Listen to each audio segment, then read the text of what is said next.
교양 있어 보이고 싶은데 시간도 없고 어떻게 쌓아야 할지 모르겠다고요? 여러분들은 그냥 듣기만 하십시오. 저희가 교양을 대신 훔쳐다 드리겠습니다. 세상에 있는 온갖 쾌락과 유흥을 소개해주고 수준 높은 청취자들의 지적 허영심을 채워주는 방송. 교양을 훔치는 가장 완벽한 방법, 지금 시작합니다.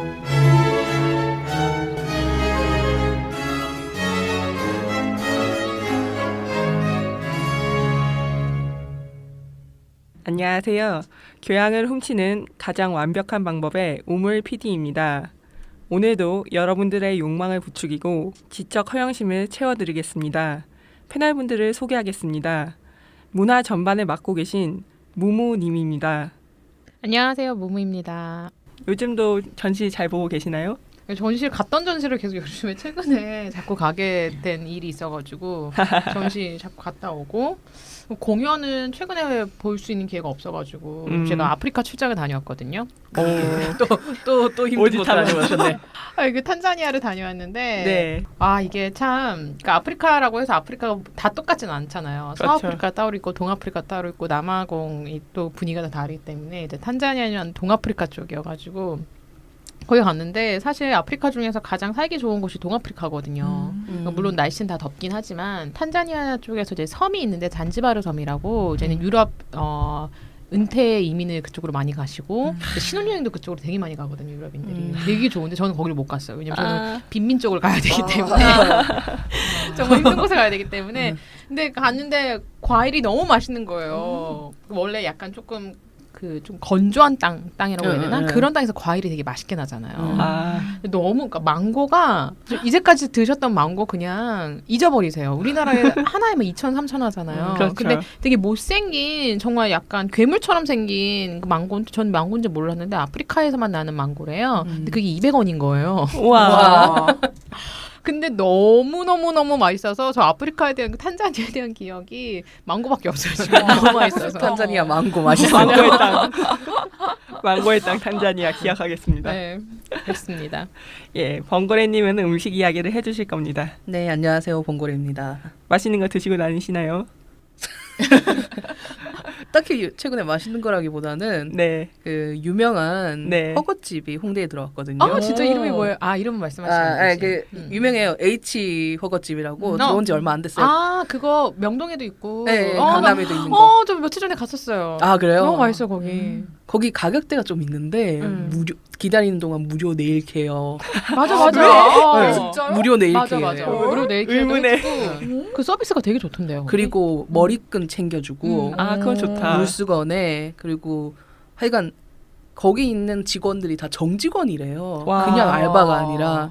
그래서 정직원을 쓰기 때문에 그만큼 이제 직원 대우도 좋고 그러니까 직원들이 이제 자기 직장이라고 생각하고 좀 더 서비스도 친절. 물론 생긴 지 얼마 안 돼서 그런 것도 있지만. 근데 저 명동에 있는 그 H 허거집 가서 되게 놀랬던 게 다 중국인들이더라고요. 네. 중국인들인데 되게 어설프게 한국어를 하는데 저도 잘 못 알아들어서 그러니까 외국인이 한국말을 하니까 조금 의사소통 커뮤니케이션 하는데 조금 문제가 있을 수도 있잖아요. 근데 그럼에도 불구하고 되게 열심히 상냥하게 서비스가 서비스 정말 좋아요. 예. 가봐야 되겠다. 서비스 정말 좋아요. 근데 음식도 괜찮아요. 저는 허거가 괜찮았어요. 대체적으로 2명이서 먹어야 저는 이제 약간 싼마이하게 먹으면은 2명이서 3만 원 정도에 먹거든요. 그래도 많이 거기는 나오죠. 인당 3만 원 정도가 돼요. 비싸구나. 네. 맞아. 근데 그 런치는 좀 괜찮더라고요. 런치는 싸요. 네. 런치는 싸더라고요. 그리고 여기 가장 좋은 점 24시간입니다. 24시간이에요? 화장실은 깨끗한가요? 깨끗합니다. 맞아. 화장실 괜찮았어요. 아주 넓고 깨끗해. 화장실 괜찮았어. 화장실 중요하다고요. 24시간 대박이다. 24시간이요. 부대 안 망하고 잘 갔으면 좋겠다. 번창하세요. 너무 좋아. 번창하세요. H 허거. 그리고 영화를 담당하고 계신 티건님입니다. 네, 안녕하세요. 티거입니다. 예, 요즘도 영화 재밌게 잘 보고 계시나요? 네, 저 재밌게 잘 보고 있는데 방금 엄청 놀랄만한 소식을 범고래님이 리얼이랑 또 뭐 보셨다고요? 미이라? 미라 보지 말라고 보지 말라고 방송을 했는데 왜 보셨나요? 저 요즘 넷플릭스랑 이제 뭐 다른 곳에서 망한 영화들 있잖아요. 되게 되게 이걸 왜 이러면서 처음 시작이 더킹이었어요. 그 이후로 지금 리얼도 봤고 그리고 또 뭐 봤지? 하여튼 넷플릭스에 올라오고 있는 망한 영화, 망한 한국 영화들 보는 거 요즘 취미야. 그러지 마세요. 구세주 리턴즈라고 나옵니다. 아, 네. 아니, 구세주란 영화를 혹시 기억하시는지 모르겠는데 혹시 모르겠어요. 아시나요? 아니요. 최성국이랑 신희 씨가 나왔던 영화인데 이제 영화평론가 듀나가 별점을 감히 매길 수 없다 하여 보안부 폭탄에 날렸던 영화가 있어요. 네, 그 이후로 왜 감히 날릴 수가 없었던 너무 거야? 별점을 평가할 수준도 안 되는 거예요. 그래서 항상 듀나는 그런 폭탄에 안기거든요. 네. 그러고 나서 13년 뒤에 이제 리얼에다가 한 번 더 폭탄에 남겼죠. 그래가지고 13년 구세주를 잇는 망작이 드디어 나타났구나 하면서 듀나의 팬들이 열광했고 그중에 저도 있고 네, 아무튼 그렇습니다. 그렇구나. 저는 그 며칠 전에 CJ 관계자를 만났는데 네. 군함도 때문에 미치려나 봐요. 전 직원들이 군함 미팅 하자마자 앉자마자 군함도 보셨나요? 영화 보셨나요? 보세요. 좋아요. 이러면서 전 직원이 그 영화하고 관련 없는 그 부서였거든요. 손 떨면서 보세요. 제발요. 이러면서 혹시 군함도 보신 분 있으신가요? 아 저는 저는 그거 스킵하고 그냥 택시기사 보려고요. 택시 운전사. 봐야 간다 이런 주의이기 때문에 네. 어쩔 수 없이 봤는데 네, 깔 수 있더라고요. 특히나 덩케르크를 보고 나는 후회했기 때문에 너무나도 비교가 됐습니다. 덩케르크 바로 어때? 덩케르크 재미없었다는데? 이게 호불호는 갈릴 수 있는데 아. 어쨌든 잘 만든 영화라는 데는 아마 이견은 없을 것 같아요. 그래요? 호불호는 갈릴 수 있습니다. 아유 전 영국 남자도 논란이잖아요, 잘생겨서 그러니까 좋던데요. 4D로 보셨어요? 저는 제일 큰 화면으로 봤습니다. 아이맥스? 네, 아이맥스로 아이맥스? 봤는데 아. 아이맥스로 한 번 보고 또 한 번 더 봤어요. 저는 2번을 봤는데 2번 다 울었거든요. 우셨나요 봐야겠다. 혹시? 웃진 않았는데 물론 잘생겨서 약간 웃음이 나올 것 같았지만 우셨대요, 티건님. 울었다고요. 우셨대. 아니 덩케르크 보고 웃으셨다고요? 남자들이 잘생겨서 그만 그만 웃음이 나오지. 그럼 웃음 나오고 말고. 이런 사진 이분 웃는데 눈은 이렇게 계속 울었는데 아무튼 긴장감은 엄청나게 있었어요. 네, 저는. 덩케르크는 진짜 강추드리고요. 군함도는 모르겠네요. 그걸 보고 난 다음 군함도를 바로 봤잖아. 직후해봤습니다. 저는 심야 영화로 바로 직후해봤는데 그남도 보시지 말지. CG를 전혀 쓰지 않는 감독과 맞아. 어설픈 CG. CG를 안 썼다고? 네, 덩케르크는 CG를 전혀 안 CG를 안 쓰고 네. 논란 그거 싫어해요. 네, 논란은 이제 CG를 싫어하는 감독으로 좀 유명해서 힘들게 산다 싶어요. 영화는 잘 나오긴 했는데. 예, 걔 옥수수 밭도 되게 잘 됐다고 하던데. 예. 그렇습니다. 예, 아무튼 저는 이 방송의 PD인 우물입니다. 저희 방송 즐겨찾기와 좋아요를 부탁드립니다. 이번에도 저희가 훔쳐온 교양을 즐겨보시기 바랍니다.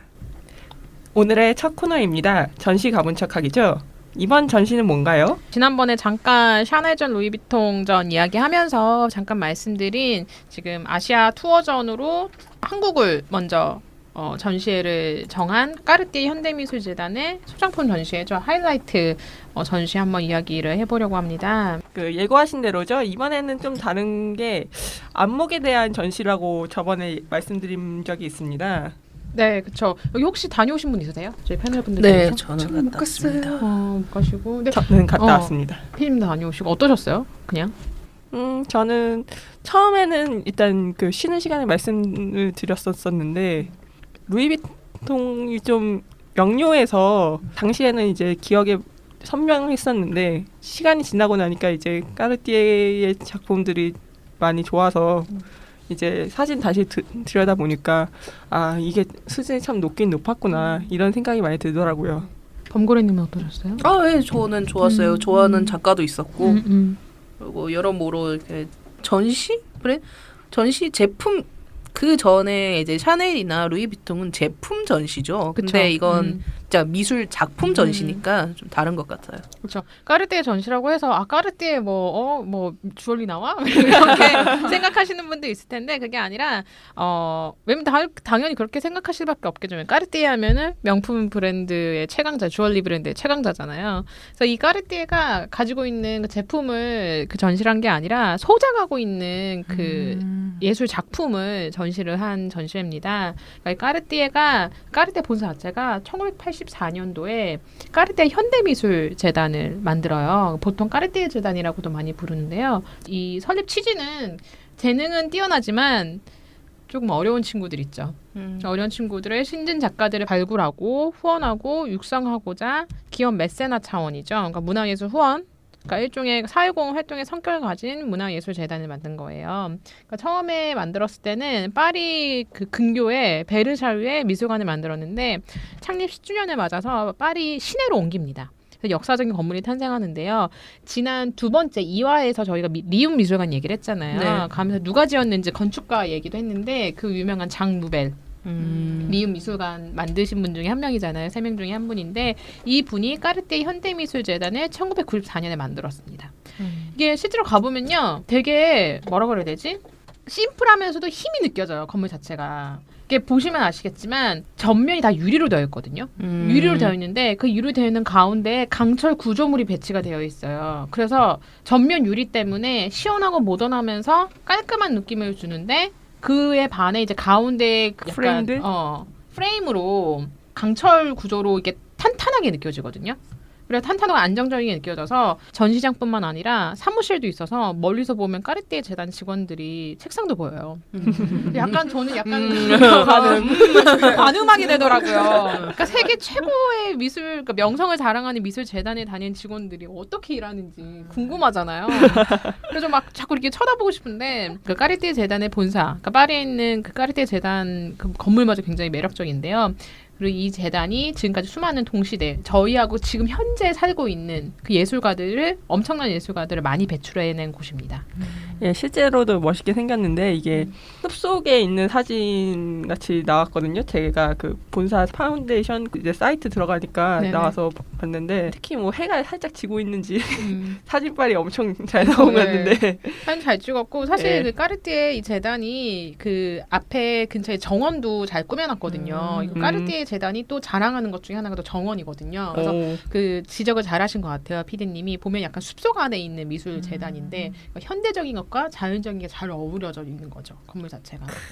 하나의 또 작품을 만들었네요. 그렇죠. 출근할 맛 나시 난. 그러니까요. 난 진짜 여기서 번아웃 안 생길 것 같아. 너무 행복하게 일 잘할 것 같아. 이런 데서 일하면. 아무튼 까르띠에 현대미술재단이 다른 미술관하고 다른 이유로 알아야 이 전시가 왜 특별한지, 왜 범거림님도 그리고 PD님도 그리고 저 또한 마음에 들어 했는지 그 조금 납득이 돼야 될 것 같거든요. 그래서 재단 얘기를 먼저 좀 하고 싶어요. 그래서 우선 84년도에 설립되었을 당시에 기업이 설립한 최초의 미술재단이었습니다. 그러니까 이때 대표인 알랭 도미니크 페랭, 이분이 이렇게 얘기를 했어요. 우리는 다른 곳으로부터 후원을 받지 않고 100% 까르띠에 본사 수익만으로 재단이 운영을 할 거다. 그래서 까르띠에 그 주얼리 그 브랜드 있죠. 원래 그 본사에서 영리 목적으로 활동하고 있는 그 부분과 재단, 그러니까 미술 재단에서 하고 있는 건 전혀 광고와 마케팅 수단으로서 서로 이용하지 않겠다. 우리는 정말 미술가들을 위해서 예술가들을 위해서 후원하는 재단, 미술관을 만들겠다라고 이렇게 이야기를 했대요.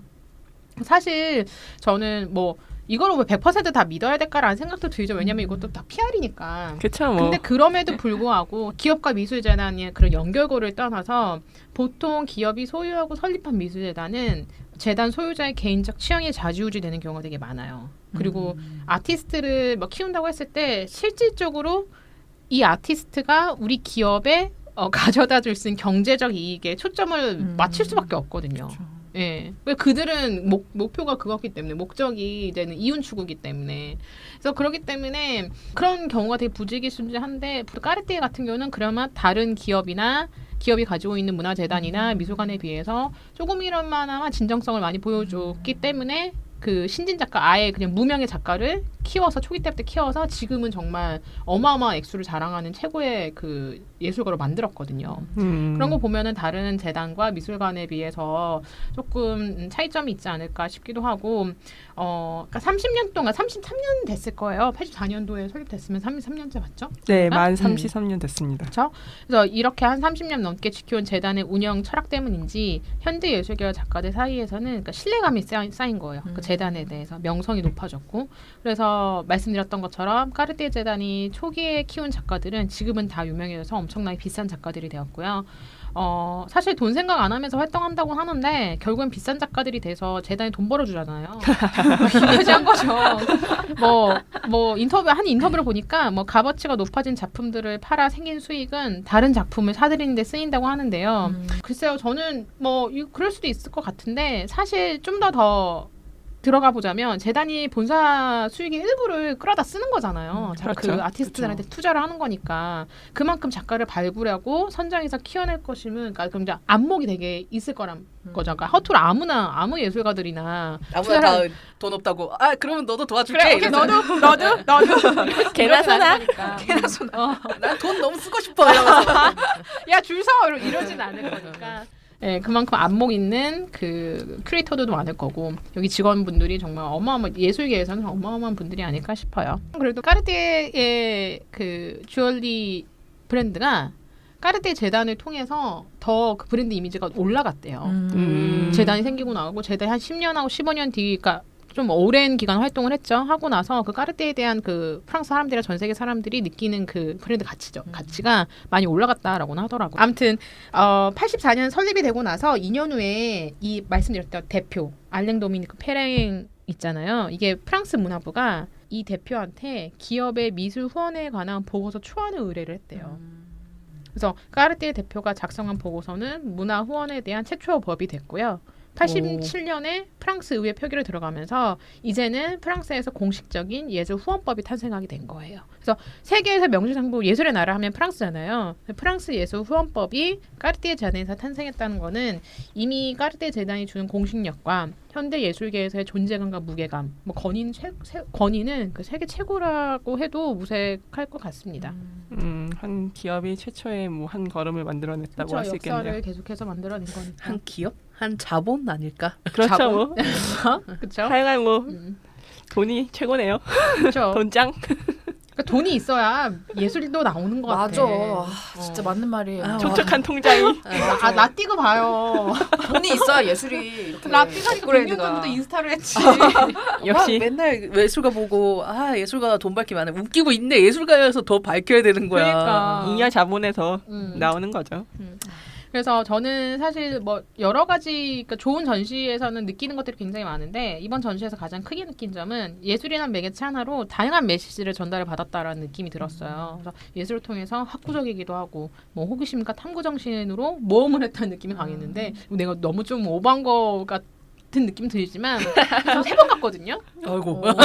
진짜 마음에 무료여서 무료기도 무료긴 하지. 하고 최근에 그냥 마음 편히 그러니까 거닐면서 그러니까 물론 뭐 비교를 하자면은 한도 끝도 없이 흠집이 많지만 그래도 최근에 본 전시 중에 되게 좋아서 그냥 3번을 갔는데 그러니까 그런 느낌은 계속 받게 되더라고요. 그래서 이런 느낌은 아마 까르띠에 재단의 핵심 운영 원칙이 전시 기획에 그대로 반영된 거 아닌가. 그 철학을 관계로서 내가 고스란히 받아들인 것 같아요. 그러니까 운영 원칙이 현대 미술가뿐만 아니라 철학자, 과학자, 인류학자, 사회학자들이 예술적 자유 속에서 교류하면서 토론의 장을 마련하는 것인데 영화 감독이 가수, 수학자, 철학자들하고 협업하면서 진행한 새로운 작품들이 많이 있어. 지금 가시면 아마 이게 시간이 될까 모르겠네. 저희 방송 나갈 때쯤 이게 끝냈을 것 같은데 8월 15일까지거든요. 간신히 한 주 정도? 맞아, 간신히. 그래서 뭐 영화 좋아하시는 분들은 뭐 데이비드 린치 그 감독 작품을 되게 인상 깊게 보시더라고요. 되게 재밌었다라고 하시면서, 그러니까 다 여러분들이 관심 있어 하는 분야의 어떤 유명한 사람이 작품을 했다는 것을 찾아내는 재미도 되게 아무튼 다양성을 추구하고 새로움을 추구하는 그 미술의 외연을 확장하고자 하는 까르띠에 재단의 전시회가 있었습니다. 저 이게 뭐 다양성에 대해서 얘기를 하는데 저 궁금해요. 혹시 네이처지나 사이언스지 보시는 분 있어요? 되게 좋아하시네요. 정말 좋아하시는 것 같아요. 아니요. 저 안 좋아하는데 저 본 적 없거든요. 아 그래요? 디스커버리 좋아하신다고 하지 않으셨어요? 채널. 채널. 좋아하고 디스커버리 채널 재밌잖아요. 전 히스토리 채널 진짜 좋아하거든요. 아, 그래요? 저 내셔널 지오그래픽 트래블러 구독자여서 사실 뭐 이게 그 과학에 대한 관심은 솔직히 잘 몰라요. 저는. 그쵸. 어렸을 때 과학동화 이후로는 그죠. 과학상도 안 봤던 것 같아 나. 저 되게 추천드리고 싶은 게 있는데 저는 뉴스위크를 매번 받아보거든요. 아, 그래요? 네, 거기 보면은 일단 짤막하게라든지 여러 가지 분야에 관련해서 이제 새로 나오는 것들이라든지 칼럼이라든지 되게 좋아요. 저 고등학교 때부터 봤거든요. 고등학교 때부터 계속 보고 있는데 교양을 진짜 쌓고 싶다. 우리가 이렇게 훔쳐다 주는 거 말고 물어다 주는 거, 이렇게 떠먹여 주는 거 말고 내가 직접적으로 교양을 쌓고 싶다. 그리고 사회 전반적으로 뭔가 이슈가 되는 것에 대해서 좀 빠릿빠릿하게 알고 그리고 입을 털 정도 첨언할 수 있는. 첨언할 수 정도 되고 싶으면은 뉴스윅 보세요. 상당히 좋은 잡지예요. 그 왜냐하면 제가 이 얘기를 왜 하냐면 그 제가 20살 때 처음으로 프랑스 여행을 했었을 때 거기서 만났던 뭐 언니라고 하는 게 낫겠다. 언니가 있었는데 그러더라고. 자기는 생물학을 전공을 한대요. 그리고 난 과학자가 되고 싶대요. 그래서 난 처음으로 20살 때 내 꿈은 사이언티스트야 라고 했을 때 되게 놀랐었거든요. 그러니까 아무튼 근데 나는 생물학은 전공이긴 하지만 예술에도 되게 관심이 있고 그림에도 되게 관심이 많아. 근데 왜 일반 사람들은 예술에 관심이 있으면서 과학에는 관심이 없는 거야? 왜 사이언스지를 안 보고 네이처지는 안 보는 거지? 이렇게 얘기를 하더라고요. 지금 그런 사람이 당신 앞에 있어. 지금 나 원래 전공이 생물학. 진짜? 네. 그 언니가 그 언니인가? 그래서 그 얘기를 듣고 저는 한 번 딱 맞은 느낌이었어요. 그런 거죠. 다양한 분야에 관심이 있어야 되는데 사실 관심이 있다고 해서 내가 진짜 네이처지나 사이언스지를 볼 깜냥은 안 되고 봐도 무슨 말인지 모를 거 아니에요. 근데 저는 이런 예술, 그러니까 까르띠에의 실험적인 정신 그리고 작품들을 보면서 나는 그냥 예술을 그냥 작품 전시 하나 본 건데 지금 인구 이동이 이렇게 이루어지고 있구나. 맞아. 아니면 지금 뭐 생태가 이렇게 파괴가 되고 있구나. 뭐 어느 나라의 그런 소수 민족의 언어들은 없어지고 있구나라는 거를 그냥 작품 하나 봤는데 볼 수가 있는 거잖아요. 그래서 그러니까 약간 경각심을 일깨워주는 전시였다고 생각을 해요. 약간 교훈적인 전시라고 하기에는 너무 조금 재미없을 것 같긴 한데 그래서 저는 이 전시를 보고 나서 그 언니의 말이 딱 떠오르더라고요. 일반인으로서 나는 예술하고 그림과 뭐 음악도 좋아하는데 왜 과학에는 관심이 없었을까? 근데 이런 나의 그런 지적 허영심을 이 까르띠에 재단의 전시회가 충족시켜준 건 아닐까라는 생각이 들었어요. 아무튼 뭐 이러한 현대 예술계의 선구자적 역할을 까르띠에가 계속 하고 있어서 저는 조금 존경심을 가지게 되었어요. 예, 이번 전시 때도 단순히 아름다운 그런 조형물만 가져다 놓은 건 아니었고 사회적인 메시지를 담고 이제 그런 방식의 과학이나 기술과 접목한 시도가 좀 많았었다고 보여집니다. 그래서 좀 더 흥미로웠던 것 같아요. 네. 우리 기업이 명품 브랜드지만 그래도 우리는 이런 거에 대해서 신경을 쓰고 있다. 사회적 문제에서도 신경을 쓰고 있고 우리는 뭐 소수의 잘 사는 사람들만 보지 않는다라는 걸 너무 보여주고 싶어 했어. 근데 그게 어떻게 보면은 저는 이제까지 그렇게 기업 재단에 가지고 있는 그 미술관에서 그렇게 시도를 해본 적이 없으니까 오히려 그게 또 참신하더라고요. 우리는 뭐 명품을 만들어내는 곳이니까 이런 것만 이런 게 아니라 우리는 정말 다양한 데 관심 있어. 너네들하고 공유할 거야. 이런 그런 가치를 뭐 얘기를 하는 것 같아서 뭐 성숙해 보이려고 애쓴 건가라는 생각도 들었어요. 뭐 그거에 대해서 뒤에서 조금 얘기는 하겠지만 예. 네. 그래서 그러면 우선 저는 사실 되게 궁금했어요. 이게 세계 최고의 명성을 자랑하는 까르띠에 그 재단에서 작가들을 어떻게, 그러니까 한마디로 작가들은 가만히 있다가 나 돈 없이 작품 활동을 갑자기 내가 오늘 또 5억 줄게 작품 활동 할래 이러면은 나는 진짜 갑자기 약간 로또 맞은 기분이잖아요. 소공녀네 소공녀. 소공녀. 그래서 그러니까 신진 작가들을 대가로 키워내는 양성소 느낌의 미술 재단인 만큼 작가 선정도 신중하게 이루어질 것 같고 안목들도 굉장히 대단할 것 같다라고 생각이 되거든요. 그래서 뭐 여러 가지가 있겠죠. 뭐 훌륭한 방법들이 있는데 지금 현재 관장님이 엄청난 분이더라고요. 자기가 직접 작가를 선정을 한대요. 그러니까 이분이 다 전적으로 하는 건 아니고 뭐 큐레이터를 안 보이는 큐레이터들을 고용을 하시긴 하죠. 근데 이분도 일부 자기가 직접 그 작가들을 픽업을 한다고 하더라고요. 근데 94년도부터 계속 관장을 한다고 하는데 이거 공산주의 아닌가요?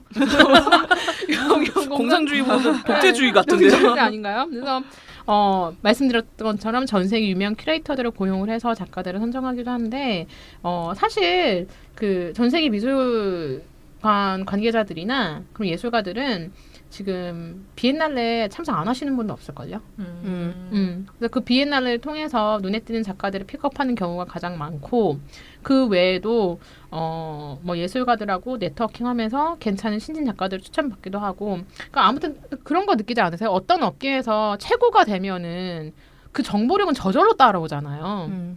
그래서 그 많은 수많은 정보들 속에서 대성 부른 떡잎을 고르는 관장과 큐레이터들의 안목에서 이 작가 선정 방식이 시작된다고 보시면 될 것 같습니다. 그래서 일단 까르띠에 현대미술재단이 선택하고 인연을 맺은 작가들은 레지던시 프로그램을 통해서 활동을 하게 됐는데요. 이 대부분 미술관에서 진행하고 있는 레지던시 이 프로그램이 있는데 이 레지던시란 말 뜻대로 어떤 특정한 공간에서 머무는 것을 의미를 합니다. 그러니까 좀 더 풀어서 얘기하자면 예술가들한테 일정 기간 동안 거주하고 전시 공간, 작업실 등을 제공을 하면서 창작 활동을 지원해 주는 거예요. 그러니까 활동을 하면서 직간접적으로 현직에 있는 예술가들과 네트워킹할 수 있는 기회도 제공되기 때문에 그러니까 좋은 미술관에서 레지던시 프로그램을 활동을 할수록 그만큼 활동 반경이 넓어지고 입지를 굳힐 수 있는 계기가 되는 거죠. 그렇게 말하면 되게 좋은 것 같은데 나쁘게 말하면 뭐냐면은 작가가 출판사에서 통조림 당하는 거예요. 거기서 마감 당하는 거지. 이제 출판사 왜 그 보면 네이버도 그렇잖아요. 네이버 웹툰 연재하는 사람 마감 안 지키면은 끌고 와서 네이버에서 숙식시켜 주면서 진짜로? 그런 사람 하나 있어요. 숙식 보장. 정말로? 숙식하면서 마감해 찰싹 이런 게 하는데 약간 좀 더 자유롭지만 하여간 통조림이라는 거는 그죠. 변치 않은 사실이죠. 근데 약간 선택의 문제인 것 같아요. 내가 이제 어디 그 입주 작가로 딱 들어갔었을 때 내가 하고 싶은 거 다 못하긴 하겠지만 그래도 경제적이고 내가 창작할 수 있는 공간은 마련이 되는 거니까 그거에 대해서 안정감을 느끼면서 활동을 할 수는 있겠죠. 근데 통조림 말은 맞네. 근데 돈 걱정 안 하면서 창작 활동할 수 있게 도와주는 거니까. 근데 우리나라 작가로서는 까르띠에 재단의 이불 작가 기억나시죠? 네.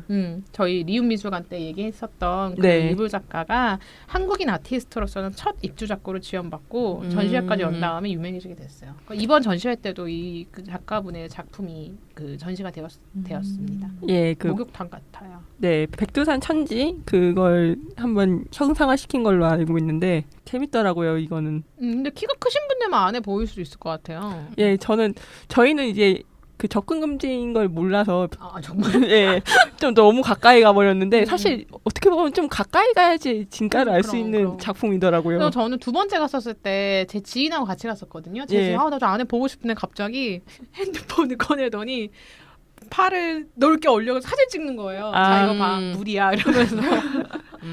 아무튼 그래서 이불 작가님의 작품 전시가 있습니다.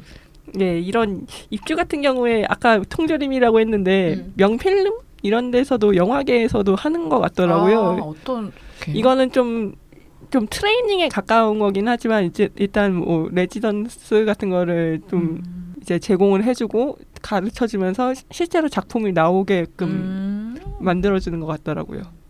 근데 저는 개인적으로 만났던 예술가들 작가분들이 레지던스 프로그램 하고 싶어가지고 다들 하고 싶죠. 왜냐하면은 재료비 대주지, 그러니까. 숙식 대주지, 그리고 용돈까지 주니까. 근데 그 통조림에 대한 의견은 별로 없으세요, 예술가들이? 일단 지금 돈이 궁하니까 일단 들어가야지. 먹고 살아야 작품이 나오죠. 그치. 지금 당장은 지금 당장 가인당 돈 준다는데.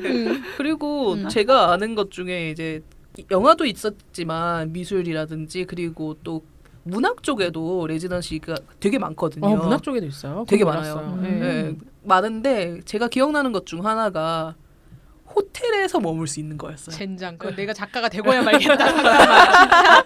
호텔에서 한 3개월인가? 한 달인가? 그렇게 일단 되게 오래됐어요. 한 2년 전인데 그것도 나쁜 호텔이 아니었어요. 꽤 괜찮은 호텔이었고 그리고 거기서 당연히 거기서 계속 머물 수 있고 아침 점심 저녁 호텔에서 다 먹을 수 있어요. 너무 좋은데?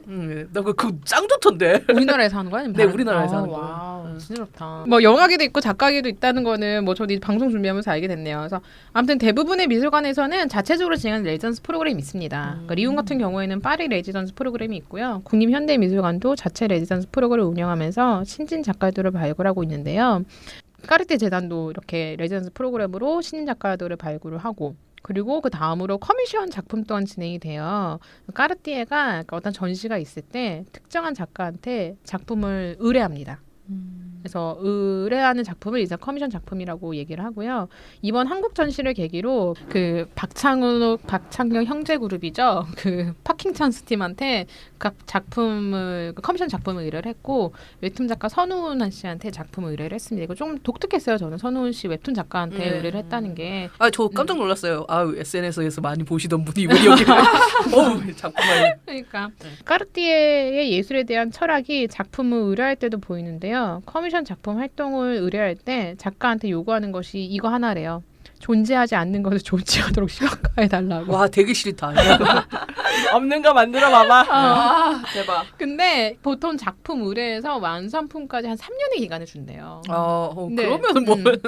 근데 그 기간도 만약에 3년 안에 못할 것 같으면은 미리 얘기를 하면은 조금 좀 조율도 해주고 대박. 그리고 5억 정도를 지원을 한다고 합니다. 그래서 이 정도면은 거의 세계 최고 수준이라고 봐도 무방하고요. 그리고 그때 이불 작가님이 그 얘기를 했는데 자기가 까르띠에 재단에서 레지던스 프로그램으로 입주 작가로 활동을 하면서 재료비가 너무 많이 들 것 같아서 재료비를 막 낮춰야겠다는 생각을 해가지고 그때 당시 담당자하고 이야기를 했대요. 근데 그 담당자가 재료비 걱정하지 말라. 돈 더 들면 우리가 더 해줄 테니까 작품 활동에만 집중해라고 했었을 때 그러니까 머리를 한 대 펑 맞은 느낌이었대요. 약간 그거네. 얼마면 돼. 원하는 거 다 해. 1억 6천. 멋있다. 현금이다. 그때 멋있다. 그러니까 이런 스토리가 있는 기업이고, 그러니까 예술가에 대한 최고의 예우를 해주는, 그러니까 정말 예술가들을 존경하고 리스펙트하는 그런 재단의 모습을 보여주기 때문에 저는 조금 세계 최고 아닌가요, 진짜? 네, 여기다가 큐카드에 뭐 SNS 상에 커미션 얘기하려다가 너무 쪽팔려서 뭐 얘기를 못 하겠어. 이렇게 커미션 작품이나 입주 작가들의 전시회를 통해 작품을 소장하는 수순을 밟는 걸 보면요, 기업의 예술원, 즉 경매를 통해서 작품을 사들이는 게 아니라 순수 자기들이 키워낸 작가들의 수집품을 늘려나가고 있다는 것을 실제로 확인할 수가 있고요. 이런 걸 보면은 까르띠에 재단 자체가 현대 예술계에서 역사를 만들어가고 있다는 것을 확인할 수가 있습니다. 약간 그런 느낌이에요. 뜬금없이 축구 이야기가 되는데요. 얘기하세요. 바르셀로나 축구팀 있잖아요. 걔네들 보면 막 메시 있고 맞아요. 마드리드, 레알 마드리드 같은 경우도 막 보면은 뭐 호날두 있고 이런데 걔네들 유소년 축구단 있잖아요. 맞아요. 유소년 맞아요. 축구단에서 키워서 거기서 괜찮은 애들 뽑아서 이제 데려가고 그 중에 또 남는 애들을 그러니까 다른 축구단에서 데려가는데 약간 그런 느낌?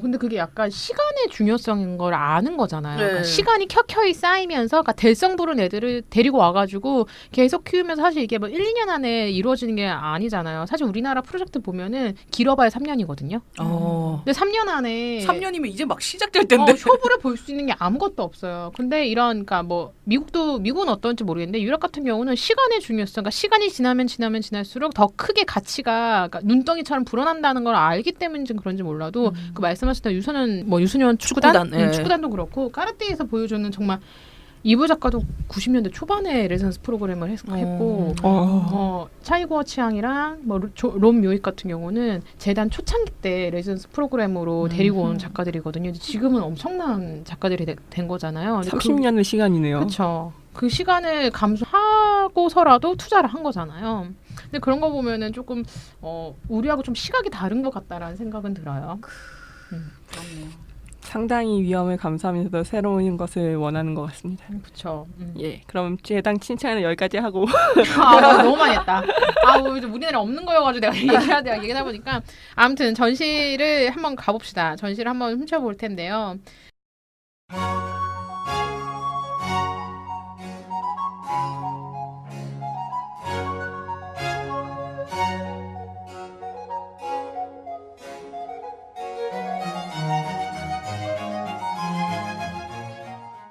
사실 이것도 좀 개인적인 얘기가 있어요.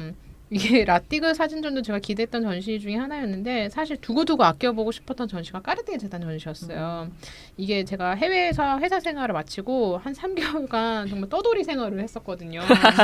떠돌다가 집시. 네, 정말 지식처럼 그러니까 가방 하나만 들고 그 마지막 친구들한테 각 나라 사는 친구들한테 인사하면서 이제 한국 돌아오려고. 멋있다. 그때 제일 좋았던 것 같아. 내 인생이 좀 시월이 역시 너 때가 최고야. 일도 안 하고 퇴직금 받은 거로 여행하면서 아무튼 그 제가 라띠그 사진전 때 말했던 그 친구 있죠. 제가 마지막 종착역이 파리였거든요. 거의 한 달 동안 머물면서 불어 공부하고 막 그랬었거든요. 학원 다니면서. 그 파리 한남동 사는 친구 있잖아요. 제가 그랬어요. 그 사진 그 전시 좀 소개시켜 달라고. 그래서 나 루브르, 오르쉐, 퐁피드 다 가봐서 이제 좀 지겹다. 더 핫한 데 없을까라고 물어봤는데 까르띠에 재단을 그때 친구가 소개를 시켜줬었어요. 그래서 그 친구가 워낙 안목 있는 친구고, 그러니까 예술가예요. 그 친구가 원래 무용가여가지고 안무가여가지고 그런 현재 핫한 예술가들하고 막 같이 막 파티하고 지집에서 그런 애였거든요. 아무튼 그래서 가봐서 그 친구의 안목만 믿고 가봤는데 보수공사 중이어서 외관만 쳐다보고 갔어요. 그 사진만 보고 오셨군요. 네. 그래가지고 너무 보고 싶었던 전시였는데 그래도 뭐 1,500점의 소장품 중에서 100점이라도 볼 수 있는 것만으로 저를 흥분케 했거든요. 앞에서 말씀드렸던 것처럼 뭐 전시장이 몇 가지 아쉬운 점이 있긴 있었는데요. 이 정도면 훌륭했다라고 생각을 하고 서울시는 미술관이 참 애썼구나라는 생각이 들더라고요. 전시는 총 3층으로 이루어져 있고요. 3층은 영상, 음향 전시가 주로 이루고 2층은 설치미술, 1층은 회화 전시가 주로 이룹니다. 그래서 각 층마다 눈에 띄는 작품 몇 가지 공유를 해볼게요. 우선 이거 가신 분 중에 사진 안 찍으신 분 없을 것 같아요. 2층에 진짜 인스타에 범람해요. 범람. 그거 같아. 안 봐도. 그러니까 뉴스 사진에 꼭 나오더라고요. 그죠. 그러니까 롬미가 워낙 유명한 작가기는 한데, 그러니까 2층에 올라가자마자 전시실로 들어가면 아주 유명하죠. 침대에서라는 작품이 있어요. 크기에 한번 놀라고요. 그러니까 약간 조금 너무 크니까 우스꽝스럽잖아요. 너무 커서. 기분 좋던데. 소인국에 온 것 같아. 내가 소인이야. 맞아. 걸리버 영이 같네. 내가 이렇게 자꾸 아담할 수 있다니. 귀여운다. 세로 크기만 한 3m 훨씬 넘어 보이는 작품이, 그러니까 머리가 긴 여자가 침대 위에서 하얀색 이불을 가슴까지 덮고 쿠션이 굉장히 좋아 보이는 흰색 베개 하나를 디딤돌로 놓고 두 번째 베개는 살짝 벽에 기대어 놓은 뒤 편하게 누워서 오른쪽 손은 볼에 살짝 기댄 채 오른쪽 응시하고 있죠. 그죠? 두 무릎은 세워져 있고요. 머릿결은 좀 거칠어 보여요. 영국 여자 같아요. 영국 여자 못생겼다고 독일 디스. 여자. 독일 여자나 영국 여자 같습니다. 의문의 디스. 이거 보자마자 그 짤 생각나는데 요즘 되게 유행하는 짤, 요즘은 아니지만 예전에 잠깐 되게 유행하는 짤이 있었어요. 그 새끼를 죽였어야 되는데. 그 멍하게 있으면서 이렇게 자리에 누워 있어요. 그러니까 침대에 누워서 이렇게, 왜 우리 침대에 누워서 자기 전에 약간 망상 같은 거 하잖아요. 맞아요. 그 새끼를 죽였어야 되는데 그거 하는 짤 같아서. 그러니까 눈빛이 초점이 없어서 되게 공허해 보여요. 그래서 가까이서 가보면 얼굴에 살짝 된 손과 팔을 보면 미세한 핏줄도 보이고요. 맞네. 건강함이 느껴지고, 그러니까 저는 이게 크기가 크다 보니까 우람해 보이는 거예요. 약간 바이킹족 느낌도 나고 정말 독일 여자 같아요. 그래서 그러니까 이 작품을 사실 처음에 봤을 때 여잔지 남자인지 구분이 안 갔어요. 그쵸, 가슴 위로 뭐. 이제 이불이 덮여져 있고 그리고 약간 메리어스 느낌의 맞아. 옷을 입고 있어서 전 당연히 머리 긴 남자라고 락하는 남자라고 생각했거든요. 근데 여자였대요. 근데 뭐 여자인 남자 그걸 떠나서 그래서 극사실주의, 그러니까 하이퍼 리얼리즘의 대가로 불리는 롬 뮤익의 다른 작품들을 보면 진짜 너무 인간 같고 사람 같아서 징그러울 정도예요. 롬 뮤익 보면은 여기서 진짜 사진 다 찍으시고, 이게 공허한 눈빛 때문에 쓸쓸한 느낌이 들었는데 이게 엄청 커서 위압감이 좀 느껴지고 조명이 어두웠더라면 약간 푸른 그쵸. 조명 같이 해놨더라면은 좀 외로운 느낌 같은 게 잘 살았을 것 같아요. 근데 우리가 이 침대에서 이 작품을 보면서 약간 조금 약간 농담적 섞인 말들을 했지만 사실 롬 뮤익이 추구하는 작품 세계가 그거예요. 피디님이 느끼는 그 인간 군상의 그런 외로움, 쓸쓸함. 그래서 작가가 표현하고자 했던 게 관객으로서의 피디님이 고스란히 느끼셨다면 그 메시지를 잘 받으신 것 같아요. 보면은 다 이 작품 말고 다른 작품도 보면 되게 쓸쓸해요. 그러니까 이거 말고 되게 조금 미니어처로 된 여자가 아기를 얻고 장 보고 온 작품이 있어요. 근데 그거 보면은 그 여자가 되게 쓸쓸해 보여요. 엄청 지쳐 보이는 느낌? 네, 삶의 애환이 느껴지고, 그러니까 삶의 무게감이 느껴지는 그런 작품들이 많고, 그리고 되게 미니어처도 되게 많이 만드셨어요. 롬 뮤익 이 작가가 되게 작은 거. 그래서 롬 뮤익 작품을 한번 언급하고 싶었고. 누구나 봐도 와우 크다라는 생각 드니까 먼저 크면 좀 압도적이잖아요. 그쵸, 존재감이. 기억이 안 남을 수가 없으니까. 그래서 롬뮤익 작품도 있었고요. 그리고 저는 1층에 보면은 아프리카 미술 관심 있으세요 혹시?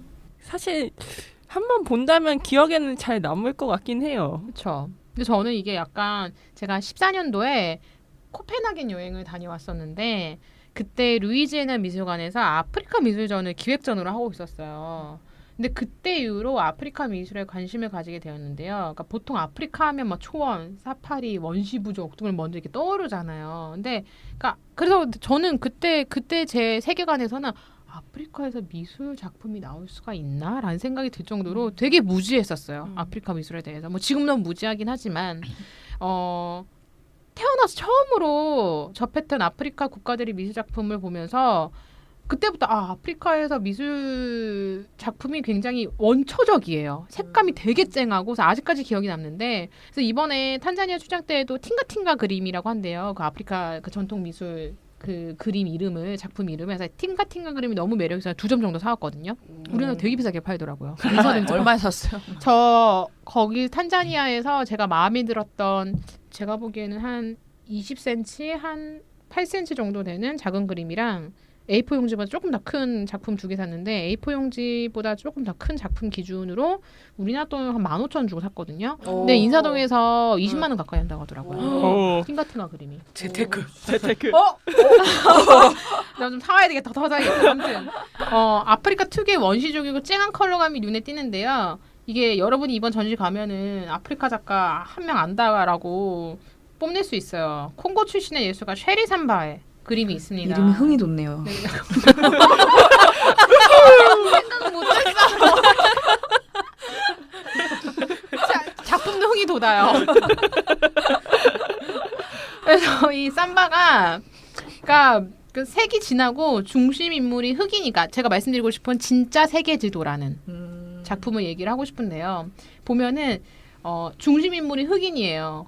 다른 작품에 비해서 좀 더 신선하게 느껴지기도 하죠. 왜냐하면은 미술 작품에 대해서 이제 약간 서구권 예술이잖아요. 미술 작품이라는 게 아니면 뭐 아시아 몇몇 유명한 작가들이 만들어내는 작품인데 아프리카가 흑인이 주인공이 돼서 그려진 그림을 보면 조금 신선하다라는 게 딱 느껴져요. 그래서 흑인 남성이 얼굴이 가운데 그려져 있습니다. 그래서 그 남성의 흉부 아래로 붉은색 꽃 혹은 불꽃이 드려져 있는 느낌인데요. 그러니까 그림을 전체적으로 좀 멀리서 보면 꽃 또는 불꽃처럼 보이는 그 부분들이요. 세계 지도를 표현한 거예요. 그래서 처음에 세계 지도를 보여주지 않는 이유가 작가가 세계 지도를 위아래로 바꿨어요. 네, 맞아요. 네, 그렇기 때문에 잘 한 번에 안 들어오거든요. 그래서 제가 앞에서 아까 재밌다고 해서 선정을 한 그 이유가 흑인 남성이 주인공을 있잖아요. 그리고 세계 지도를 거꾸로 표현했다는 건 이렇게 해석이 됐었어요. 지구본에 보면 적도를 중심으로 북쪽은 세계 경제와 정치를 뒤흔드는 막강한 나라들이 있습니다. 미국 있죠, 중국 있죠, 일본 있죠, 뭐 영국, 유럽 다 있잖아요. 한국도 있죠. 근데 남쪽은 쉽게 말하자면 좀 힘들게 사는 나라, 아프리카, 남미 이런 쪽들이 많아요. 그래서 이거를 쉐리 삼바는 이 지구본이 보여준 세계관을 아프리카인을 기준으로 바꿔버린 거죠. 그래서 아프리카가 적도의 북쪽을 향하게 해서 세상을 뒤흔드는 국가가 바로 아프리카처럼 보이도록 표현한 것 같은데요. 어떻게 보면 참신하기도 하지만 어떻게 보면 너무 직접적인 표현 방식이라 좀 진부해 보이기도 해요. 근데 그래도 이번 전시를 통해서 아프리카 콩고, 콩고 되게 위험한 나라거든요. 되게 그러니까 아프리카 중에서도 치안이 안정적인 나라가 몇 안 돼요. 남아공 되게 위험하고, 뭐 탄자니아, 뭐 케냐, 뭐 이 정도가 좀 치안이 안전하지. 막 콩고, 나이지리아 이런 데는 진짜 그 무장 경찰들이 일반 시민한테 총 겨누면서 돈 내놓으라고 하는 국가들이거든요. 그래서 그렇게 위험한 국가들 내전 계속 일어나고 있는. 그렇죠. 내전도 계속 있고. 그래서 그런 국가의 예술가가 그린 작품을 한번 보고. 한번 나름 의미 있지 않을까요? 저 이번 전시 때 아프리카 콩고 작가 작품을 봤는데 너무 색다르더라. 내가 이제까지 봤던 작품들하고는 정말 낯설었어. 너무 신선했어라고 얘기할 첨언 정도 할 수 있는.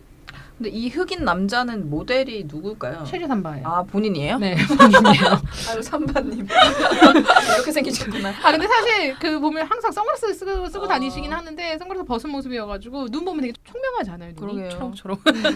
되게 착하게 생겼어요. 친절하실 것 같아요. 동네 아저씨 같지 않아요? 예, 옷을 되게 편하게 입으셨어요. 옷을 그러니까 우리나라 약간 편의점 앞에서 보일 수 있는 맞아. 아저씨 슬리퍼 직직 끌면서 편맥하실 것 같은 느낌. 맞아. 이렇게 막 슬리퍼 되게 탁탁탁탁 소리 내면서 밟고. 근데 되게 인자해요. 이제 근데 이 그림 되게 좋네요. 근데 색감이 정말 강렬합니다. 그렇죠. 그 연꽃을 엄청나게 강한 색깔로 표현하는 느낌이. 근데 여기다가 김정은 얼굴 놔도 어울릴 것 같다는 생각 나만 하나? 아니 나는 나만 하는 거예요? 되게 좋게 이야기하려고 불화 탱화? 탱화 같은 느낌이 난다라고 말하려고 했는데 갑자기 선전 미술이 되어버려서 선전 미술 나 되게 당황했어.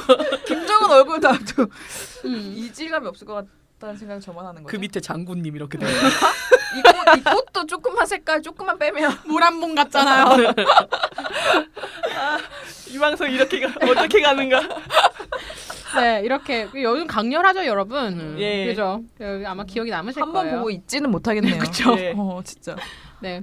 그리고 그 다음에는 저는 여기서 사실 계속 있고 싶었을 정도로 약간 아무튼 뭐 작품 설명 먼저 할게요. 예. 버니 크라우스의 위대한 동물 오케스트라입니다. 이건 저도 정말 좋았어요. 예, 저도 정말 좋았던 우와. 네, 작품 중 하나입니다. 이게 약간 저는 이 작품을 보고 그러니까 소름이 좀 끼치고 그러니까 처음에 딱 봤을 때 두 번째 봤을 때는 지인이랑 같이 가서 그게 덜했고 마지막에 혼자 갔을 때도 되게 그랬는데 이게 좀 오버 좀만 더 보탤게요. 너무 가슴이 벅차서 두근거리더라고요. 여기서 에이 그건 아니다 하면 너무 나쁜 놈이야. 아니 근데 내가 이 리액션이 너무 강해서 회사에서도 넌 징계라고 외운 거 사유 가식 오버 막 이러는 거 리액션이 너무 강해서 아무튼 제가 이렇게 약간 조금 많이 이렇게 뭔가 업이 많이 돼요. 그런 작품을 보면. 좋은 것 같은데요? 설명만 봐도. 네, 그래서 그러니까 근데 좋긴 했어요 정말. 그만큼 강렬한 기억으로 남고 가장 기억에 남는 작품 중에 하나예요. 저는 제일 첫 번째 작품을 버니 크라우스 작품을 놓고 싶은 게 우선 3층 왼쪽 전시실로 가면요. 어두컴컴한 방이 나와요. 그러니까 바로 생태 음향학 전문가인 버니 크라우스가 40년 넘게 아마존 밀림, 미국, 아프리카, 해양지대 등을 떠돌면서 동물이 살고 있는 그 서식지에서 음향을 담았거든요. 이것도 쉽지 않아요. 40년 넘게 동물 소리를 녹음을 한 거예요. 그쵸. 그 위험한 곳 가서 그러니까. 생명을 잘 유지하시면서. 네, 그니까요. 그러니까 수치로만 볼게요. 수치로만 보면요. 육지 해상동물 1만 5천여 종, 그리고 5,000시간 가까이 되는 동물의 소리를 녹음했는데요. 수치만 보더라도 어마어마하죠. 그러니까 그 40년 넘게 동물의 소리를 담은 이 동물 장인이죠. 동물 소리 장인이 버니 크라우스가 런던의 UVA라는 팀과 협업해서 이 작품을 만들었어요. 그러니까 UVA라는 그룹이 버니 크라우스가 녹음한 동물의 소리를 그래픽적, 시각적으로 표현해내는 작업을 했는데요. 이거를 사운드스케이프라고 한대요. 저도 이걸 몰랐어요. 이 작품을 알면서 했는데 소리를 그러니까 그래픽적으로 눈으로 볼 수 있게 재현하는 작업을 말한대요. 네, 아무튼 좀 이름만 들어주면 어려운데요. 그냥 쉽게 얘기하자면 소리를 눈으로 볼 수 있게 시각화한 작업이라고 보시면 돼요. 그 예전에 위앰프 쓰시던 분들은 알 거예요. 맞아. 줄로 이렇게 막 왔다 갔다 거리는 거. 맞아. 내가 어디서 봤다 싶었는데 맞아. 미디어 플레이어. 맞아, 미디어 플레이어. 추억 돋네. 미디어 플레이어 맞아. 맞아. 그래서 뭐 시각화했다고 해서 아름답게 표현했다기보다는 그러니까 보다 좀 과학적인 느낌이 많이 나는데 과학적인 것보다 위앰프라고 얘기할게요. 이 방에 들어가면 우선 깜깜한 방 안에 3면이 영상 화면으로 이루어져 있습니다. 그래서 녹색의 형광 그래프가 높낮이가 조금씩 변해가면서 시시각각 지나가는데 이때 다양한 동물의 소리가 지나갑니다. 아름다운 새 소리를 저는 주로 들었는데 제가 있었던 때는 그 숲속에서 새 소리나 이제 뭐 고양이과 짐승 소리가 나왔던가요? 아니, 늑대도 나왔었고요. 아, 예. 맞아, 되게 많이 제규어도 나오고 예. 진짜 제가 모르는 동물들 너무 많이 나왔었어요. 예, 그래서 그 소리를 들으면서 계속 쉬고 싶다. 여기서 실제로 식물이 하나도 없는데 소리만으로도 숲에 온 것 같이 막 편안하고 쉬고 싶은 느낌? 치유되는 느낌을 받았어요. 아마 외국 같았으면 누워 계신 분도 있었을 것 같아요. 근데 어두워서 그런지 다들 그냥 가버리시더라고요. 아, 들어오는 걸 못 찾으시고 그냥 쓱 지나가길래 이러면서 너무 아쉽다. 그래서 저는 그 많은 동물들 중에서 이러고 했던 게 범고래가 있었어요. 패널분들 이러면서 언제 그 녹음했지? 그 범고래 소리가 왠지 구슬프게 느껴졌거든요. 그래서 원래 범고래들이 이렇게 우나 싶을 정도로 너무 확 와닿았어요. 제가 아는 분이 저를 보고 있어가지고. 이래서 몰카 정말 위험하다니까. 주방 내야 됩니다. 뭐 개코 원숭이도 있었고요. 이름 모를 갈매기, 흰목, 앵무새, 뭐 비버도 있었고 또 동물의 소리들이 다 약간 또 스토리가 있더라고요. 근데 그 스토리들을 제가 뭐 다 담을 수는 없을 것 같은데 아무튼 그 다양한 동물들의 소리를 듣는다는 것 자체가 전 되게 압도적으로 다가왔어요. 그래서 제가 사실 버니 크라우스가 만든 이 작품 아니었으면 어디 가서 이런 동물의 소리를 들을 수 있을까라는 생각이 들어서 그 어두운 방 안에서 녹색 형광 그래프가 함께 보여주는 시각적 효과와 생생한 동물 소리, 막 빗소리도 들리잖아요. 물 소리도 들리고, 그래서 바람 소리도 들리고, 그래서 너무 낯설고 생소해서 약간 좀 무서울 정도로 왜냐면 단 한 번도 경험해보지 않은 소리들이었기 때문에 또 새면 후두둑 날아가는 소리도 들리고. 그렇죠. 예. 이게 또 좀 슬픈 내용이긴 한데 이제 녹음한 후에 이제 세월이 흘러서 방문해서 녹음했는데 개발되고 난 다음에 이제 떠들썩하게 이제 새소리 나고 뭐 아름답게 시끌벅적했던 생태계가 자동차 쌩쌩하고 지나가는 소리, 클락션 울리는 소리로 바뀐 거 이런 걸로 비교되게 하는 것도 있다고 하더라고요. 그 감정이 교차되는 지점이잖아요. 내가 그렇죠. 느꼈던 것과 제가 현실은 그게 다른 거니까 그 예술을 통해서 그런 걸 느낄 때 뭔가 또 희열도 느끼고 그러니까 경각심을 불러일으키게 하죠. 그리고 앞에서 말씀드렸듯이 롬 뮤직 작품 얘기하면서 스케일을 키우면 기억이 남는다고 말씀드렸잖아요. 1층 가면요. 엄청나게 큰 그림이 있어요. 그러니까 오른쪽 전시 들어가 보면요. 그러니까 전시실 하나가 중국 작가 차이구어 치앙 작품으로만 도배가 되어 있어요. 근데 그럴 수밖에 없는 게 작품이 너무 커서 이게 하나인 거죠? 네, 맞아요. 커요, 되게 커요. 도배를 안 할래야 안 할 수가 없거든요. 그러니까 우선 전시에 들어가면요. 작품 크기에 먼저 압도가 될 거예요. 가로 길이가 18m고요. 세로 길이가 4m예요. 그러니까 이렇게 딱 말씀드리면 얼마나 큰지 잘 안 와닿을 수도 있는데 그러니까 우선 먼저 작품 크기에 먼저 한 번 압도당한 다음에 그리고 작품이 단순한 회화 작품이 아닌 거에 한 번 더 놀라게 되실 겁니다. 그래서 계속 유심 있게 쳐다보게 돼요. 이게 뭐지? 이거 그림인가 뭔가 하면서 보게 되는데 저는 약간 동굴 벽화처럼 느껴지기도 했어요. 맞아요. 네, 원시 벽화처럼 느껴지기도 했는데 말씀드렸던 것처럼 크기가 워낙 커서 가까이서 보면 무슨 그림인지 잘 안 보여요. 그래서 뒤로 가서 봐야 돼요. 왜냐면 제가 1화 전시 보는 방법에서 옆에서도 보고 뒤로 가서도 보고 그러면 그림이 이제 한눈에 들어오니까 그냥 말씀드렸던 것처럼 동굴 벽화처럼 보이기도 하고 이게 딱 보면 멀리서 보면 지금 패널분들 사진을 보고 계시잖아요. 딱 눈에 들어오죠. 뭐 같으세요? 티건님? 말이에요? 이게 사진이 너무 작아서 좀 잘 안 보이긴 하는데 저는 보고 용인가? 이러면서 용 같기도 하고. 그러구나. 용이 이렇게 또아리 트고 있는 느낌인가? 이게 보면은 가운데 있는 물을 먹고 있는 여러 동물들이 눈에 들어옵니다. 말도 보이고요, 호랑이도 보이고요, 사슴처럼 보이는 연약한 그 초식 동물들이 보여요. 한데 모여서 물을 마시는데 신기한 점은 동물들이 서로 싸우는 양육강식의 세계를 표현하지 않았다는 점이죠. 그래서 현실에서는 분명히 호랑이가 말이나 사슴을 잡아먹었을 것 같거든요. 나 이거 뭔지 알아. 정글북에서 네. 그 가뭄 왔을 때 네. 여기서는 우리 싸우지 말자 하면서 훈훈한 장면. 이석 우화 같은데요? 되게 훈훈한 이게 그 뭐지? 약간 남북 이렇게 돼 있는데 우리 싸우지 마. 여기선 싸우지 말자 하는 거. 약간 비무장지대 같은 비무장지대. 느낌. 근데 뭐 사실 내용적인 면은 교훈적인 내용일 테니까 그냥 해석은 뒤로 할게요. 작품이 만들어진 기법이 매우 독특해서 조금 얘기를 하고 싶은 게 우선 이게 보면은 화약을 터뜨려서 만든 작품이거든요. 이게 보셨어요? 혹시 비디오로 옆에 어떻게 작품 만들어지는지 보여주잖아요. 그건 못 봤어요. 저도 이제 작가님이 써주신 부분이어가지고 네. 헐 그런 부분이 있었단 말인가 하고 지금 놀랐어요. 자료 화면이 있는데 그게 뭐냐면 이게 사람들이 분명히 궁금해할 거기 때문에 그래서 그런지 몰라도 그 작품을 어떻게 만들어지는지 자료 화면이 있더라고요. 그래서 보면은 큰 종이 위에 그러니까 뭐 화선지라고 해야 되나? 뭐라고 해야 되죠? 화선지가 아니라 화선지보다 좀 더 한지도 아니고 아무튼 그러니까 그냥 기본 도화지는 아니에요. 도화지는 아니고 그 위에다가 밑그림을 먼저 그린 다음에 그 위에다가 밑그림을 그린 다음에 큰 대형 창고로 옮깁니다. 옮긴 다음에 그 밑그림 그림대에다가 화약을 뿌려요. 화약을 뿌리고 나서 터트려요. 그림을 그냥 터트려서 불이 확 나요. 불이 확 나서 그 다음에 바로 연소를 시켜요. 그래서 화약으로 그린 그림이라고 보시면 돼요. 그래서 이게 어떻게 나올지 모르잖아요. 왜냐면 음. 불꽃의 우연성, 그러니까 화약의 우연성으로 나오는 거기 때문에 작가가 의도한 대로 작품이 안 나올 수도 있는데 이게 또 작품이 나왔어요. 그게 되게 신기한 거죠. 그래서 기술자인데. 다시 뭐 티거님이나 그 우리 다른 패널 분이 사진 보시면 알 텐데 이게 제가 말씀드렸을 때 이제 이게 말이야? 이게 뭐 호랑이야? 이게 사진으로 봐서 잘 안 보이는데 실제로 보면 디테일이 엄청나요.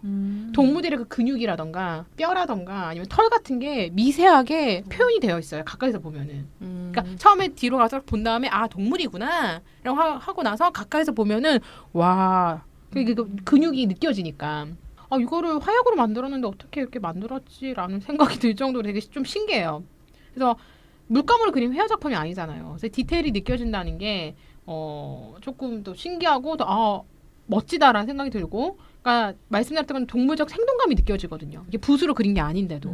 그래서 사실 제가 막 계속 말씀드리고 사진으로 지금 우리가 계속 보고 있는데 이건 직접 가서 눈으로 봐야 조금 그 진가를 알 수 있는 작품이라고 생각됩니다. 그래서 크기 때문에도 그렇지만 전시장 내부 한쪽 변명을 차지하는 그 작품이 되게 신비롭게 느껴지거든요. 그러니까 이제는 동물들이 그 한 호숫가에서 다 같이 물을 마시고 있구나. 그거를 딱 해석을 자기만 해석이 딱 된 다음에 동물들을 하나하나 보게 되면 되게 신비롭게 느껴지거든요. 약간 백두산, 약간 뭔가 인간의 손이 닿지 않은 곳 있잖아요. 그 야생에서 동물들이 이제는 화해하는 그런 느낌도 들고. 근데 이 차이고 치앙도 말씀드렸던 것처럼 까르띠에 재단이 키운 작가거든요. 초기 키운 작가고 지난번에 베이징 올림픽 때 불꽃 퍼포먼스를 한 그 작가가 있거든요. 이제 바로 이 사람이에요. 그래서 중국 정부에서도 민 작가고요. 사실 오늘 소개한 작가들 대부분이 뭐 롬뮤, 쉐리 삼바, 차이고 치앙 모두 까르띠에가 신 작가일 때부터 눈여겨보고 키운 작가들이에요. 근데 이제는 현대 미술사에서 빼놓을 수 없는 중요하면서도 아트 딜러들이 가장 갖고 싶어하지만 가지기 힘든 작품을 만들어내는 작가가 됐어요. 왜냐하면 돈이 있어도 다 살 수 있는 게 아니라 작품의 이 가치를 한번 보고, 그러니까 이 구매를 원하는 사람이 제대로 보관할 수 있고 관리할 수 있는지 여부까지 판단하고 나서 작품을 판매를 하는 작품들이기 때문에 이제는 지금 현재 예술계에서는 정말 손에 꼽는 작가들이 된 거죠. 예술을 양성하는 현대 뭐 메디치. 그럼 그렇게 보면 되겠죠. 그래서 이제 전시 청평을 좀 하게 되자면 저는 서울시립미술관을 다시 발견했어요. 사실 한국 와서 많은 미술관을 아직 많이 가보진 못했지만, 그리고 10년 전에 서울시립미술관에 전시회 갔던 기억도 안 나고요. 뭐 했는지도 10년 전인데 강산이 바뀌었죠. 나에게 큰 영감을 줬던 전시는 없었다고 생각을 했거든요. 근데 10년 만에 정말 많이 변했구나라는 생각이 들었고 진짜 애썼다 라는 생각이 들었어요. 중간에 약간 이상한 것도 했지만 뭐 그래요? 넘어갑시다. GD 전시를 했었어요. 뭐? 놀라셔. 아무튼 했었답니다. 저도 갔었고. 지들의 전시. 예술의 전당에서 구혜선 전시도 했잖아요. 아니 맞아요. 근데 이거는 GD를 정말 우상화시키는 맞아요. 전시였어요. 팬가이드를 위한 전시였는데. 너무 충격적이고 재밌는 전시였어요. 서울시립 미술관에 돈 벌어. 시립미술관은 돈 벌 생각 안 해도 되잖아. 서울시에서 돈 나오는데 예산 나오는데 왜 돈 벌 생각을 했을까? 모르겠어요. 재밌어요. 한번 나중에 그 전시 검색해보세요. 나 너무 와우네. 시립 좋아하시잖아요, 그래도. 좋아지면 그런 식으로 소비되는 것이죠. 네. 아무튼 저는 뭐 이번 명품 전시 중에서 다른 분들도 그렇고 저도 이제 제 만족감을 표시하게 되는 것 같고, 전시 성격상 일단 뭐 제대로 된 작품을 전시하는 거기 때문에 그런 것 같긴 합니다. 네. 그래서 기업이 후원하는 최고의 미술 작품을 본 경험은 즐거움과 경이로움이 느껴지잖아요. 그래서 까르띠에 재단이 설립되기 전에 기업들이 예술을 대하는 방식 중 가장 대표적인 것이 유명 작가의 그림을 사서 뭐 회사 내에 전시를 한다던가 아니면 예술가를 이용해서 상품을 디자인하게 하는 방식이 전부였거든요. 뭐 지금도 그렇긴 하지만. 근데 그게 1970년대, 80년대 프랑스에서 유행하던 그러니까 기업들이 예술가들을 대하는 방식이었어요. 근데 이게 우리나라에서 지금 성행하고 있는 거잖아요. 몇 년 전부터. 그렇지 않을까요? 근데 가장 대표적인 기업이 저기 들었는데 파라다이스 호텔 있잖아요. 파라다이스 호텔 진짜 리얼 보신 분 보셨죠? 네, 봤습니다. 파라다이스 호텔이 무슨 나쁜 짓을 했는지 보셨죠? 그 카지노가 다 파라다이스 호텔. 파라다이스가 엄청나게 투자했다면서 리얼에. 그래서 그거 그냥 카지노 홍보 영상이에요. 그거. 카지노 되게 많이 나오던데. 네. 근데 여기 파라다이스 호텔 가면은 진짜 비싼 작품이 엄청 많더라고요. 그리고 또 뜬금없이 되게 많이 하시는 분 있잖아요. 그 아라리오 갤러리. 아 맞다 아라리오 갤러리 아니, 맞아 맞아. 아니 천안을 갔는데 뜬금없이 길에 막 되게 막 유명한 작가 그러니까. 작품들이 널려져 있어. 근데 이게 유럽에서는 몇십 년 전에 성행했던 예술에 대한 기업의 스킨십 방법이었거든요. 근데 그때쯤에 까르띠에는 이렇게 생각한 거죠. 아, 이런 식으로 현대미술을 발전해 나갈 수가 없구나. 라는 그런 지점을 깨달아서 30년 이상의 전통을 자랑하는 까르띠에 현대미술 재단이 추구하는 철학을 고스란히 담아낸 작품들이 이제 많이 생긴 거죠. 그래서 저는 아까 전에 말씀드렸던 것처럼 이게 자신이 선택한 예술가가 클 때까지 기다리는 거잖아요. 근데 그게 일종의 사람에 대한 장인 정신이라고 생각을 하거든요. 그러니까 그 사람이 지금 작품을 만들어낸 게 아니기 때문에 그 작품을 보고 선택을 한 게 아니라 이 사람이 대성 부른 작가구나라는 거를 보고 그 사람에 대한 안목 그리고 역사성 그리고 시간에 대한 중요성을 아는 그 재단이 작품을 만들어내고 작품을 사기도 하고 그래서 약간 즐거움을 넘어선 그러니까 경이로움이 느껴질 수 있는 그런 전시회였다라고 생각을 하고 사실 진짜 저는 그렇게 생각해요. 조금 제 마음에 들었었고 동시대의 미술 트렌디함에서만 봤을 때는 현재 지금 아무런 기획자는 안 하고 있는 리움보다도 더 훌륭했다라고 생각을 해요. 예, 리움은 이번에 한번 이 얘기 하셔가지고 가봤더니 정말 쉬고 있더라고요. 아 정말 지금 아예 완전 아무것도 안 하고 언제까지 쉴지 왜 모르겠어요. 그러는 거예요? 잡혀갖고 잡혀갔잖아요. 그리고 홍나희 관장님이 또 그 관장님도 그만뒀고 그만뒀고 아. 약간 좀 흔들거리고 있는 어떡해. 상황이니까 지금 빨리 처분하고 음. 되게 그러고 싶어. 아쉽다. 그거는 그렇죠. 그래서 그리고 다양한 국가의 예술을 알아간다는 점에서 내 지식, 내 세계관 그리고 식견과 안목이 그 외연이 넓어질 수 있다라고 생각을 했거든요. 그러니까 사실 그래요. 제가 같이 갔던 분도 뭐 데이비드 린치 감독을 되게 좋아하셔가지고 그 감독 작품만 막 떠오른다라고 해서 아프리카 작품 내가 어디서 알겠느냐라고 이렇게 저도 그렇게 생각을 하거든요. 그래서 자기의 그 세계관이 넓어질 수가 있고 저는 사실 전시장에서 어떤 남자분이 아 현대미술은 안 해, 막 어려워라고 하면서 큰 소리로 막 자랑스럽게 얘기하고 다니시더라고요. 좀 근데 저는 좀 아쉬웠어요. 그러니까 작품 보면서 자기가 느끼는 감정 그게 다거든요. 그러니까 어려우면 어려운 거고 그런데 사실 하이라이트 전시는 그렇게 어려운 전시가 아니었거든요. 제가 생각했을 땐. 그러니까 작품들이 말하고자 하는 것들이 정치, 인류, 경제, 역사, 샤머니즘, 환경. 그러니까 우리가 살고 있는 지금 이 순간, 그러니까 이 세상 우리 동시대 현실이어서 더 쉽게 와닿거든요. 그리고 그 표현 방식에 있어서 다양함을 기반으로 했잖아요. 그리고 테크놀로지와 트렌디함을 다 가지고 있기 때문에 절대 가볍지 않은 우아한 전시였다라고 생각을 해요. 그러니까 해번을 갔던 관객으로서 무료이기 때문에 가끔 해외 훌륭한 현대미술관에 하루 종일 저는 시간을 할애하거든요. 근데 이번 하이라이트 전시는 한국에서 진행되었던 최근 전시 중에서 하루 종일 있어도 특히 그 위다동무 오케스트라 거기서는 그냥 정말 누워서 계속 있고 싶을 정도로 오랜만에 아주 좋은 미학적 경험을 했습니다.